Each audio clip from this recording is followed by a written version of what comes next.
चीन ने ताइवान पर हमले के अभ्यास को तेज कर दिया। खबर है कि ताइवान को डराने के लिए चीन ने ताइवान स्ट्रेट में अपने कई जहाजों को भेजा और ताइवान को यह बताने की कोशिश की कि वो कभी भी उस पर हमला कर सकता है। बताया जा रहा है कि जो जहाज चीन की तरफ से ताइवान स्ट्रेट में इस बार भेजे गए वो उसकी नौसेना के नहीं थे। खबर है कि चीन ने अपने कार ढोने वाले जहाजों से सैनिकों को ताइवान स्ट्रेट में भेजा।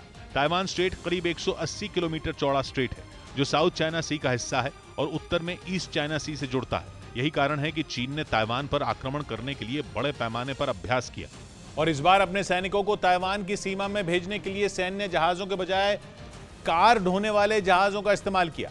ऐसा करके चीनी सैनिकों को यह ट्रेनिंग दी गई कि वो किस तरह चुपचाप ताइवान में एंट्री ले सकते हैं। मतलब यह कि इस ड्रिल से चीन ने यह दिखा दिया कि वो कैसे ताइवान पर बेहद कम समय में आक्रमण कर सकता है, वो भी किसी को भनक लगे बिना। हालांकि बताया जा रहा है कि इस अभ्यास में शामिल जहाज सैनिकों को चीन के एक टापू पर छोड़कर लौट गए थे। खबर है कि जिन जहाजों का इस्तेमाल किया गया आमतौर पर उनके जरिए कारों या दूसरी गाड़ियों को एक टापू से दूसरी टापू पर ले जाए जाने के लिए किया जाता है।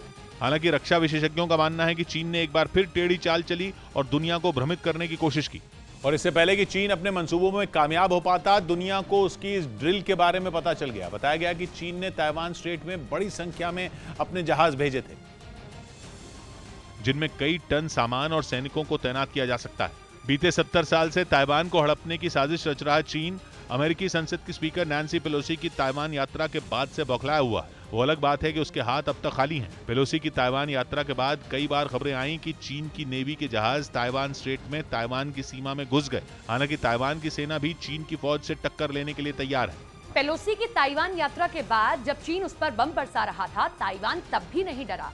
उस समय चीन ने ताइवान की 6 तरफ से नाकेबंदी कर दी थी, जिससे ताइवान को अच्छा खासा नुकसान हुआ था, लेकिन ताइवान तब भी नहीं झुका। उधर चीन भी बाज आता नहीं दिख रहा। वो ताइवान के पास बड़ी बड़ी मिलिट्री ड्रिल कर रहा है। चीन ने अब तक हार नहीं मानी है और लगातार ताइवान को हथियाने के नए नए तरीके ढूंढ रहा है।